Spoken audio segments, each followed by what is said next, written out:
Dan berikut kita akan simak agenda-agenda ekonomi. Pemirsa, dari Jepang ada data soal kredit bank di Jepang secara year on year di bulan September, dan juga ada data soal neraca perdagangan di Filipina di bulan Agustus. Dan dari Malaysia ada tingkat pengangguran di Malaysia di bulan Agustus.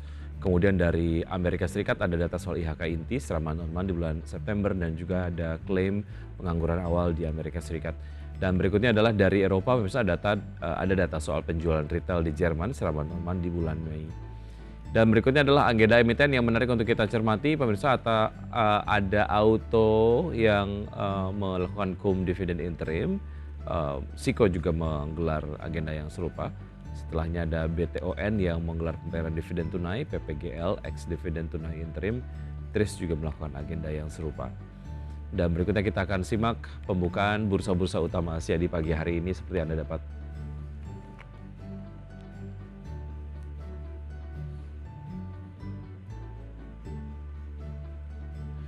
Ya, kami sampaikan secara verbal, pemirsa, untuk bursa-bursa utama Asia dibuka menguat untuk Nikkei STI dan juga Kospi Korea.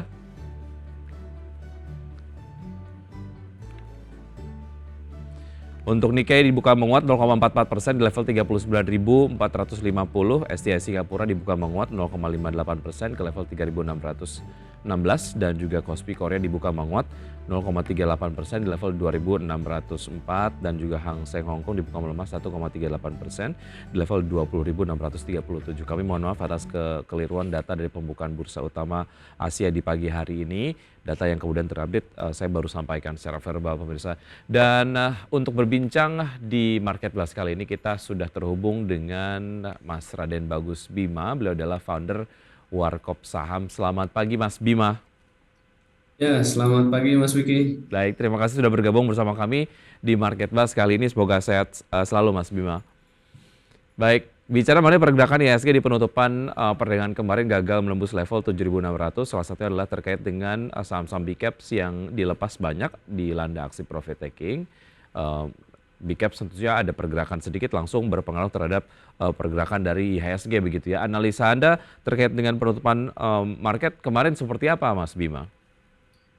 Ya, Mas Wiki, saya pikir kondisi hari kemarin ya, ini akan berjalan sampai di akhir pekan ini. Artinya di hari Kamis ini ataupun nanti di tanggal 11 di besok hari Jumat, saya pikir kondisi market masih akan sama.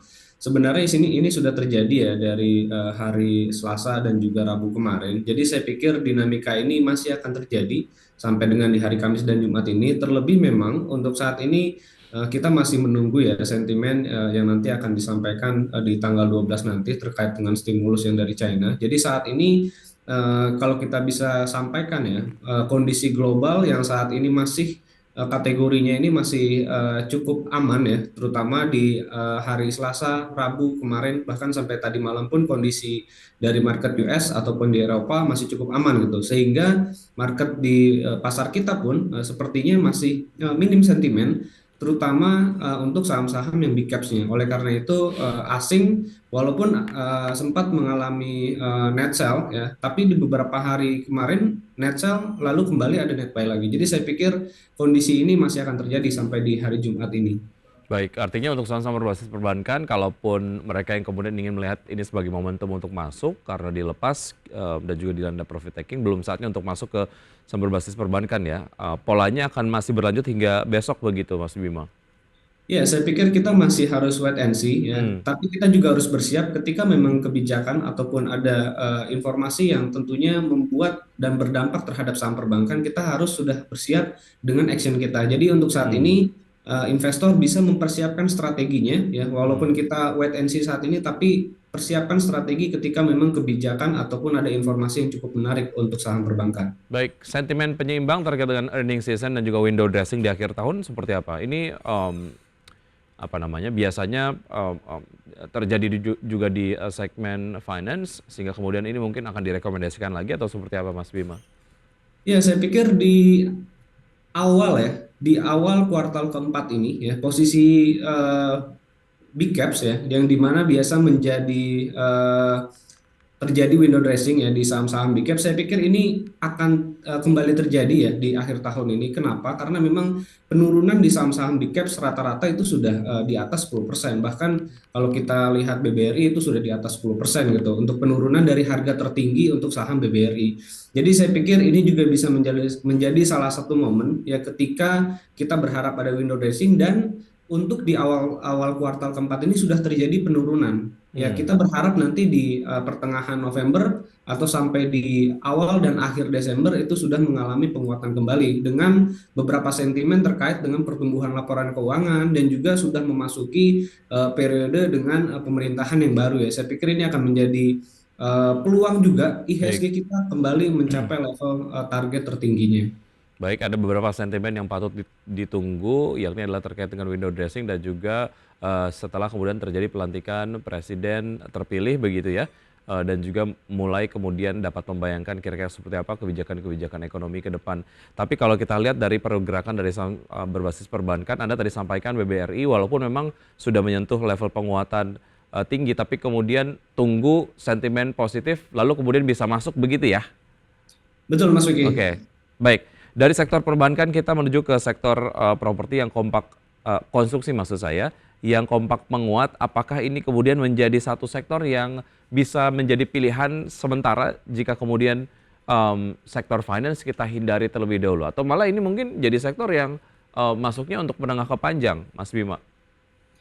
Ya, saya pikir sektor konstruksi ini mulai meningkat ya volume transaksinya semenjak memang transisi pemerintahan yang lama ke yang baru untuk saat ini yang sedang berjalan dengan apa namanya berpedoman pada melanjutkan gitu ya. Jadi ada kata melanjutkan yang di sini diorientasikan oleh investor akan melanjutkan dari sisi pembangunan sehingga dari sebulan yang lalu sebenarnya untuk sektor konstruksi ini sudah mulai mengalami peningkatan volume transaksi. Kalau kita Hmm, lihat dari sudut pandang pergerakan saat ini yang dimana investor menunggu momentum pelantikan, saya pikir untuk konstruksi ini masih untuk dalam jangka waktu yang pendek. hmm. Terlebih emiten-emiten yang terdapat di BUMN Karya ya, Wijaya Karya, PTPP, ADI memang terdapat peningkatan volume transaksi, namun memang kalau dilihat dari value transaksi masih relatif cukup jauh ya dibandingkan dengan transaksi yang terjadi di perbankan.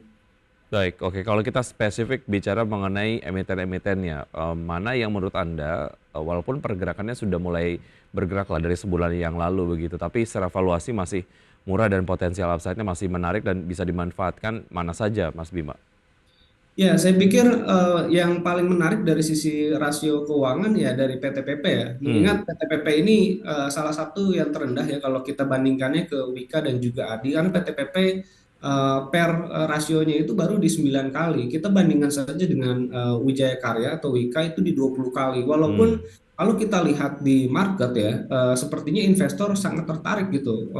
Dominasinya lebih banyak di Wika ketimbang di PTPP. Tapi kalau kita bicara valuasi, memang PTPP ini jauh lebih menarik. Kita lihat juga misalkan PBV ya. PBV PTPP ini di bawah 1 kali. Ya terakhir itu di angka sekitar 0,2 kali gitu. Berbanding Wika, Wika itu sudah ada di level di atas 1 ya, 1,3 kali untuk PBV. Jadi saya pikir secara rasio kalau kita bicarakan murah dari sisi rasio keuangan PTPP lebih unggul gitu ketimbang Wijaya Karya. Nanti investor tinggal melihat kalau seandainya memang untuk jangka waktu pendek ya, kita tentunya melihat kembali di mana investor paling banyak nih melakukan transaksi apakah di Wika ataupun di PTPP. Kalau memang yang terjadi yang kemarin itu memang dominasi cukup banyak ya di Wijaya Karya. ya, proyek-proyek strategis yang kemudian di-handle oleh PT PP mungkin Anda ketahui dan ini mungkin dapat menjadi satu penentu juga begitu ya investor kemudian untuk bisa masuk ke PT PP, tentunya berbasis pada analisis Anda tadi menyampaikan bahwa harganya masih murah begitu. Iya, betul. Paling nanti kita untuk investor ya yang memang ingin melihat lebih dalam ya terkait dengan Wijaya Karya dan PTPP ini sebenarnya kedua-duanya masih mengalami cash flow yang minus nih Mas Wiki. Jadi Hmm, sebenarnya lagi-lagi saya sampaikan momen yang terjadi yang menguat di saham konstruksi ini posisinya diperuntukkan untuk jangka waktu pendek saja. hmm, Kalau ada pemberitaan terkait dengan raihan kontrak yang memang sudah sangat baik itu dari Wijaya Karya dan PTPP bahkan PTPP dari sisi keuangan lebih positif gitu ketimbang Wijaya Karya yang di mhm. kuartal pertama saja Wika kan minusnya lumayan gitu, lumayan dalam sementara PTPP sampai dengan semester 1 kemarin posisinya masih positif gitu dari sisi Mhm. keuangan walaupun memang sama-sama dari sisi cash flow-nya masih minus. Jadi saya pikir kondisi kedua ini mencerminkan bahwa kita masih harus untuk jangka pendek ya untuk saham konstruksi. Baik, kalau PTPP sendiri di harga terakhir ada di level 472 dan memang seperti Anda tadi sampaikan 3 bulan yang lalu sudah bergerak menguat gitu ya 20,41%, 1 bulan yang lalu secara bulanan maksud saya sudah menguat 5,36% dan 1 mingguan sudah menguat 3,51%, sedang berada di pergerakan positifnya tapi secara level masih kemudian dinilai menarik, belum kemahalan gitu ya. Level terakhir bisa consider untuk bisa masuk ya Mas Bima Maya? Ya, kalau untuk day trading sampai di akhir Jumat ini saya pikir masih sangat menarik karena market Baik. juga sedang konsentrasi ya ke sektor ini. Baik, bagaimana dengan Wika? Bisa masuk juga untuk jangka pendek? Kalau kita lihat pergerakan hari kemarin, itu pergerakannya 11-12 nih Mas Wiki, Hmm, antara Wijaya Karya dan juga PTPP. Saya pikir tinggal investor lebih memilih untuk PTPP atau Wika, silakan saja. Saya pikir memiliki momentum yang sama. Hanya saja sebagai pedoman dan patokan, Wijaya Karya kemarin jauh lebih ramai gitu secara frekuensi transaksi dibandingkan dengan PTPP. mhm. Baik, untuk saham-saham pilihan dari Anda kita akan bahas usai jeda berikut ini, Mas Bima dan pemirsa tetap sama kami akan segera kembali.